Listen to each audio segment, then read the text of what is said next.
রাস্তাঘাট হোক বা মেলা বাজার, যেখানেই হোক না কেন, ভালোবাসার মানুষদের যদি দেখা পাওয়া যায় বা কথা বলে, তাহলে কিন্তু আনন্দটা অন্যরকম, তাই না? আসসালামু আলাইকুম, হ্যালো এভরিওয়ান, কেমন আছো তোমরা সবাই? আশা করছি সবাই খুব ভালো আছো। তোমরা তো আশা করি দেখে বুঝতেই পারছো আমরা রেডি হয়ে বেরিয়েও পড়েছি মেলা দেখতে যাওয়ার জন্য। আমাদের বুনিয়াদপুরের বাসন্তী মেলা অনেক বড় মেলা, আশা করি সবাই জানো। তো আমরা মেলাতে পৌঁছেও গেছি। আর মেলাতে এসে যেটা ভালো লাগার কথা হলো, পাপড়ি চাটের দোকানে বসে আমার ছেলে যখন পাপড়ি চাট খাচ্ছিল, তখনই কিন্তু এক বোন এসে বলল যে, সে কিন্তু আমার ছোট ছেলেকে দেখেই মনে হয় চিনতে পেরেছে, যে দিদি আমি তোমার ব্লগ দেখি, আমি কিন্তু দেখি তোমার ব্লগ ভালো লাগে।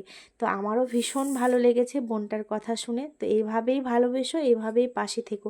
আর এই যে এখানে দেখো একটা মানে ইউটিউব ক্রিয়েটার এখানে ভিডিও বানাচ্ছে, ওনার ভিডিও এখনও যদিও আমার চোখে পড়েনি বা আমি দেখিনি, তো মনে হয় ভালোই হয়, কমেডি ভিডিও। তো এই যে এইভাবে আমিও একটুখানি ভিডিও করে নিলাম।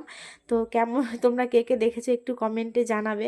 আর আমার ভালোবাসার মানুষদের কাছে একটাই অনুরোধ, তোমরা যেখানেই আমাকে দেখতে পাও প্লিজ কথা বলো।